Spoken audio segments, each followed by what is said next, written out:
बिस्मिल्लाहिर्रहमानिर्रहीम, अस्सलाम वालेकुम। तमाम सहूलतकारी के बावजूद शिकस्त के खौफ ने मजबूर कर दिया है कि जनाब नून लीग इस लेवल तक गिर गई है कि अब फिर से अदलिया पर हमले शुरू कर दिए हैं। शहबाज शरीफ साबिक वज़ीर आज़म सबसे आगे आगे वो नजर आए। आगाज फजलुर रहमान साहब ने किया और तो और जहांगीर तरीन भी बीच में शामिल हो गए हैं। सब अब हमला कर रहे हैं कि जनाब पेशावर हाई कोर्ट ने किस तरह से बल्ले का निशान वापस कर दिया। ये तो प्लान का हिस्सा ही नहीं था। पहली चीज जो तय थी जब मियां नवाज शरीफ को वापस लाया गया है, उसमें जो एग्रीमेंट था लंदन प्लान का हिस्सा था कि बल्ले का निशान नहीं होगा। यह गारंटी थी कि जब भी इलेक्शंस होंगे तो बल्ले का निशान नहीं होगा, और अगर बल्ले का निशान हुआ तो फिर इलेक्शंस नहीं होंगे। अब आप देखिए दोनों काम आपको नजर आ जाते हैं मौलाना फजलुर रहमान साहब की प्रेस कॉन्फ्रेंस से। एक तरफ वो इलेक्शंस पर सवाल उठा रहे हैं, चीफ जस्टिस के खिलाफ बात कर रहे हैं, चीफ इलेक्शन कमिश्नर के खिलाफ बात कर रहे हैं, और साथ के जी सारे जिम्मेदार होंगे, यानी वो इलेक्शन से भाग रहे हैं। दूसरा, उन्होंने पेशावर हाईकोर्ट पर हमला किया और जातियात पर उतर आए कि जनाब इनका ताल्लुक है फलां है फलां है। पहले चीफ जस्टिस पेशावर हाईकोर्ट के खिलाफ थे, अब वो जज जिन्होंने फैसला दिया बल्ले का निशान वापस देने का, उनके खिलाफ बात शुरू कर दी। हत्ता कि शहबाज शरीफ साहब कराची वहां पर गए हैं तो वहां जाकर भी लिख कर लेकर आए हैं, जैसे उनको डिक्टेशन मिली है कि जनाब आपने पेशावर हाईकोर्ट निशान पर रखना है कि जनाब बल्ले का निशान क्यों दिया। अगर आप खुद कहते हैं कि जनाब मियां नवाज शरीफ से वापस आ गए हैं और 2 तारीख अक्सरियत है, तो आप फिर बल्ले के निशान से इतना डर क्यों रहे हैं? मुझे बताइए कौन सा ऐसा काम है जो कोई ऐसा गैर कानूनी हथकंडा मुझे बता दीजिए जो मुमकिन हो, यानी अगवा से तशद्दुद से लेकर गिरफ्तारियों से लेकर कागजात नामजदगी के हवाले से आप देखिए, तजवीज़ तायद कुरिंदा को देखिए, उनसे लिखवाया जा रहा है स्टैम्प पर कि जी मैं तजवीज़ कुरिंदा तायद कुरिंदा नहीं हूं, फिर उनको छोड़ा जाएगा और दिखाया जाएगा कि जनाब आरओ साहब इनको खारिज करें। आरओ आपने अपनी मर्जी के लगवाए, इलेक्शन कमीशन आपकी मर्जी का। अब इलेक्शन कमीशन के हक में आ गए हैं कि जनाब देखिए इलेक्शन कमीशन के साथ बड़ी ज्यादती हो रही है, तर्जुमान बन गए हैं।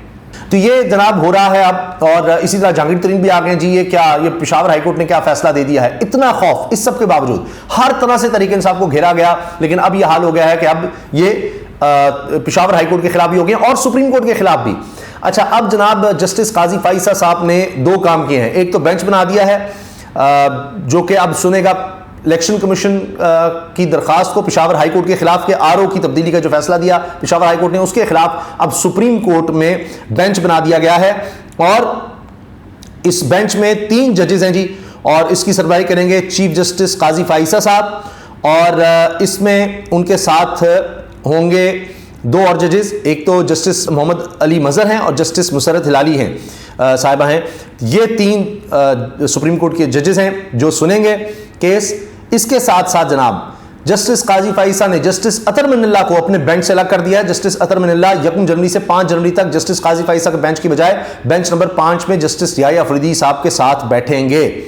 एक और खबर आई है कि जनाब नए साल पर कोई किसी किस्म के जश्न की मनाने की इजाज़त नहीं होगी, और कहा तो जा रही थी फ़लस्तीन के लिए, लेकिन पहले क्या फ़लस्तीन के लिए किया गया? निगरान वज़ीर आज़म साहब ने ऐलान किया, लेकिन असल हकीकत ये बताई जा रही है कि जी लोग जब निकलेंगे तो वो एक तरह से तहरीक इंसाफ के हवाले से हर सड़क पर हर जगह पर उनके झंडे और हर तरफ लोग ही लोग उनकी बात कर रहे होंगे। अब इसलिए जनाब ये नए साल की बैन कर दिया गया है। कोरोना भी अब नज़र आ गया दोबारा, तो इलेक्शन से भागने की तैयारी है। जहांगीर तरीन कह रहे हैं जी बल्ले से मुतल्लिक पेशावर हाईकोर्ट का फैसला हदूद से तजावुज़ है। ये जहांगीर तरीन की भी चीखें निकल रही हैं, उनके लिए भी मसाइल बन गए हैं। लेकिन असल बात जो मैंने करनी है अताड़ के हवाले से उस पर आते हैं, और उसके बाद मैं बताऊंगा कि अब मसला क्या बना हुआ है। अंदर लड़ाइयाँ चल रही हैं इस वक्त। मुस्लिम लीग नून के पार्टी के बड़े बड़े लोग आपस में लड़े हुए हैं, वो नज़र आ रहा है, वो खबरें जनाब चल रही हैं। आज न्यूज़ कह रहा है हमजा शहबाज एक बार फिर फट पड़े, नवाज शरीफ की तबीयत भी नासाज हो गई।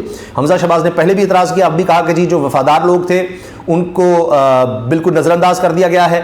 और दूसरी तरफ ये बात भी हो रही है कि जनाब जो मुनरिफ अरकान हैं, जो लोटे हैं, उनको टिकट दिया गया तो नून लीग के लोग उनको सपोर्ट नहीं करेंगे। आखिर तक इन चीज़ों को ले जाया जाएगा। इनको डर है कि लोग इनको छोड़कर चले जाएंगे, आज़ाद हैसियत में खड़े हो जाएंगे, या हो सकता है तहरीक इंसाफ को सपोर्ट करने लग जाए। आपस में लड़ाइयाँ चल रही हैं। पार्टी टिकटों की तकसीम पर नून लीग को अंदरूनी इख्तिलाफात का सामना, PNN TV ये कह रहा है। अच्छा, इसके साथ जनाब 24 उर्दू कह रहा है, ये निगरान वज़ीर आला मोहसिन नकवी का चैनल, मुस्लिम लीग नून के बड़े आपस में उलझ पड़े, अहम इंकशाफात, बड़ी वजह क्या है? ये खुद प्रोग्राम में सना बुच्चा साहिबा ने ये चीज़ें डिस्कस की हैं।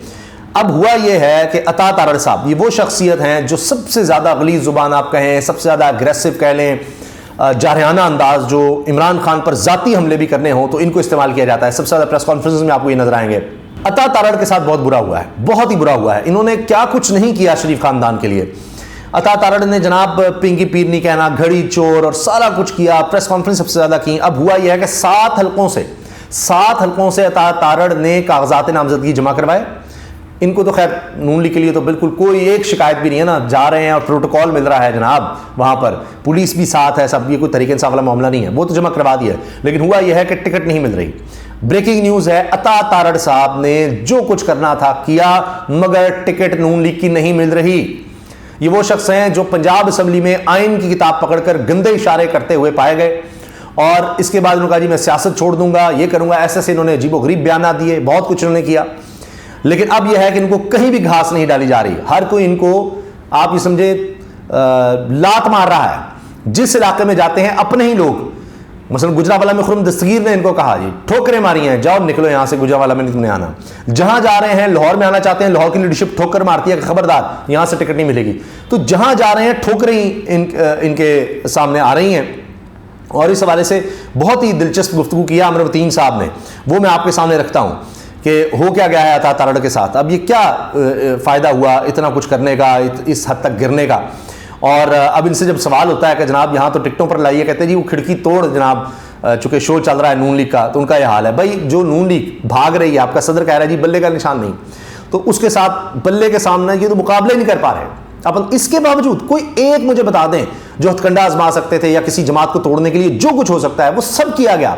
प्रेस कॉन्फ्रेंस करवाई गई, उसके 3 हिस्से कर दिए गए, वो परवेज खटक साहब अलग, IPP अलग, जहांगीर अलीम खान वो देखें आप। उसके अलावा प्रेस कॉन्फ्रेंसेस के जो इलेक्टेबल से वो इलेक्शन नहीं लड़ेंगे।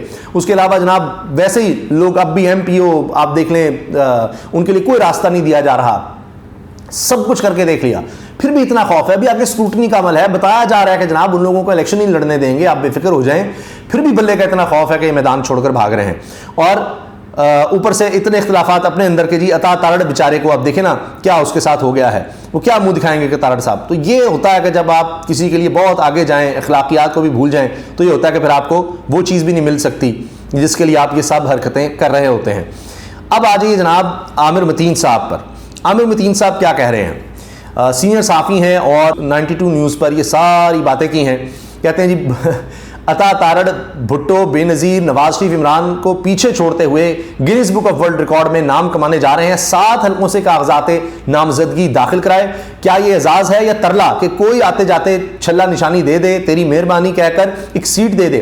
अपने आबाई हल्के वज़ीराबाद में घर वाले वोट देने को तैयार नहीं, गुजरावाला से खुर्रम दस्तगीर ने निकाल कर बाहर किया। घूम फिर कर तारड़ ने दाता की नगरी के आगे झोली फैला दी है, जो दे इसका भी भला, जो ना दे उसका भी भला, सत्यानाश। मैं आपको बता रहा हूँ लाहौर वाले भी इनको लिफ्ट नहीं करा रहे क्योंकि इनका हल्का ही नहीं है। तो लाहौर की लीडरशिप कह रही है खबरदार इसको नहीं टिकट देना। अता तारड़ के हल्का इंतखाब नवाज शरीफ के लिए दर्द सर। कौमी असम्बली, सूबाई असम्बली की 7 नशिस्तों से कागजात नामजदगी जमा करवा दिए। नवाज, मरियम, शहबाज, हमजा, बिलावल को पीछे छोड़ दिया। इतने कागजात नामजदगी उन्होंने नहीं जमा कराए थे हल्कों से। लीगी क़यादत को खतरा, कहीं वाघा बॉर्डर पार अमृतसर से भी कहीं कागजात नामजदगी जमा ना करवा दें भारत में भी ना करवा दें, इतने इन्होंने कागजात नामजदगी जमा करवा दिए। और इनको जनाब टिकट कोई नहीं मिल रहा। आदिल सईद अब्बासी ने भी कहा है जी ब्रेकिंग न्यूज़ है, अता तारड़ फारिग हैं और अब ये हाल हो गया है। फिर इसके साथ साथ जनाब देखिए ये क्या कहते थे कि जी इमरान खान तो जनाब अंदर जेल में बड़ा एंजॉय कर रहा है, ये कर रहा है, वो कर रहा है। इनको ये भी तकलीफ है। अता तारड़ साहब ये कहते रहे कि जी उसको ये क्यों मिल रहा है। भाई आपको कोई कमरे में 5 स्टार होटल में बंद कर देना तो वो भी कैद होती है। तो खैर बात तो अलग है क्योंकि वो किताबें पढ़ रहे हैं, वो कह रहे हैं जी मैं यहाँ मुताला कर रहा हूँ, मैं कोई कंप्रोमाइज़ नहीं करूँगा। इनका ख्याल था कि भाई वो कोई नवाज शरीफ की तरह है कि एक दिन ही जेल में रहेगा तो तरले मिलते शुरू कर देगा, वो हुआ नहीं। अब ये मजाक बन गया इनका 7 हलकों से कागजात नामजदगी देने का। और लोग ये कह रहे हैं कि जी अता तारड़ साहब 7 हलकों से कागजात नामजदगी जमा करा बैठे, नवाज शरीफ भी सर पकड़ कर बैठ गए कि इसका करना क्या है, ये ऐसा तोहफा हमें मिला है कि इसका अब क्या करें और इसको किधर एडजस्ट करें।